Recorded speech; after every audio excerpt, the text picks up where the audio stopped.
করি সবাই ভালো আছেন, আমিও ভালো আছি। তো আবার আসলাম আপনাদের মানে আরেকটি ভিডিও নিয়ে। তো এই ভিডিওতে আমি কথা বলবো আরেকটি নতুন গাছ সম্বন্ধে, যে কীভাবে বলবো, যে আমি তো আগে বলেছি মানে মালটা গাছ সম্বন্ধে বলবো। আমি আগে বলছি মালটা গাছ কিন্তু চারা কেনার চেয়ে জোড়া কলপ করলে মানে করপ করলে কিন্তু খুব তাড়াতাড়ি বৃদ্ধি হয় এবং তাড়াতাড়ি ফল দেয়।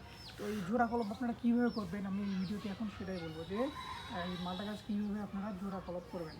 তো এই পদ্ধতি যদি আপনারা মানে অনুযায়ী যদি জোড়া কলপ করেন, তাহলে ইনশাল্লাহ আপনাদের মালটা গাছটি খুব তাড়াতাড়ি মানে হবে এবং খুব তাড়াতাড়ি ফল পাবেন সেখান থেকে।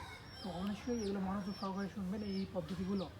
তো তো গ্রাফটিং এর জন্য প্রথমে আপনাকে রুট স্টক, বা এটাকে বলা রুট স্টককে বলা হয় আদি জোড়া, তো উৎপাদন করতে হবে কিন্তু। হ্যাঁ, তো রুট স্টক হিসেবে বাতাবি লেবু, তারপরে রাফ লিমন, তারপর হলো কাটা জমির, তারপরে হলো প্রভৃতি ব্যবহার কিন্তু হয় এটাতে। তো অতপর কাঙ্ক্ষিত মাতৃগাছ সায়ন সংগ্রহ করে রকস্টকের ওপর স্থাপন করে মালটা গ্রাফটিং তৈরি করা হয়। হ্যাঁ, তো রুট স্টক হিসেবে 1 থেকে 1.5 বছর বয়সে সুস্থ সবল সোজা, তারপরে হলো বাড়ন্ত চারা নির্বাচন কিন্তু তখন করতে হবে। তারপর আপনাদের নির্বাচিত মাতৃগাছ হতে সায়ন তৈরির জন্য 2টি চোখ সহ 5 থেকে 6 সেন্টিমিটার লম্বা ও 8 থেকে 9 মাস বয়সে ডালা সংগ্রহ করতে হবে তখন আপনাদের। তো মধ্য বৈশাখ বা মধ্য ভাদ্র, যেটা হয় হলো মে থেকে আগস্ট পর্যন্ত গ্রাফটিং কিন্তু করা যায়। তো ভিনিয়ার ও ক্লেফট ভিনিয়ার ও ক্লেফট গ্রাফটিং উভয় পদ্ধতিতে মালটার কলম তৈরি করা কিন্তু যায়।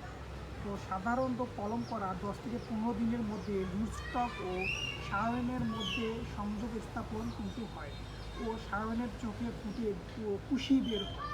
তো কলম হতে একাধিক ডাল বের হলে সুস্থ সবল ও সোজাভাবে বেড়ে ওঠা ডালটি রেখে পাখিগুলো কিন্তু কেটে ফেলতে হবে। তো আদি জোড়া থেকে বাড়ন্ত কুশি নিয়মিত কিন্তু কাটতে হবে আবার। হ্যাঁ, তো এগুলো আপনাকে করতে হবে। তো এগুলো যদি না করেন তাহলে কিন্তু আপনাদের গাছ সম্পূর্ণভাবে কিন্তু বেড়ে উঠবে না। হ্যাঁ, তো এগুলো করলে কিন্তু আপনাদের গাছগুলো খুব সহজে বেড়ে উঠবে এবং এখান থেকে আপনার খুব তাড়াতাড়ি ভালো ফলন পাবেন। মানে এই যে আমার এই যে গাছটা আছে দেখাও একটু। হ্যাঁ, এই গাছটা হলো কিন্তু কলপ করা গাছ। যেইভাবে আমি বললাম না, এইভাবে ইনস্ট্রাকশন ফলো করে আমি কিন্তু এটা কলপ করছি। এটা কিন্তু এখন পর্যন্ত মনে হয় আমাকে মানে মরা যাওয়ার মতো কোনো ইয়ে হয়নি, মানে এখন পর্যন্ত সুস্থ সবল আছে বলা যায়। শুধু 1-2টা পোকা খাইছে, সেটাই আমি স্প্রে করে দেবো, এটা আস্তে আস্তে ঠিক হয়ে যাবে। তো আপনারা যদি করতে চান তাহলে এইভাবে জোড়া কলপ করবেন, কলপ করে আপনারা সুন্দর মতো চাষ করতে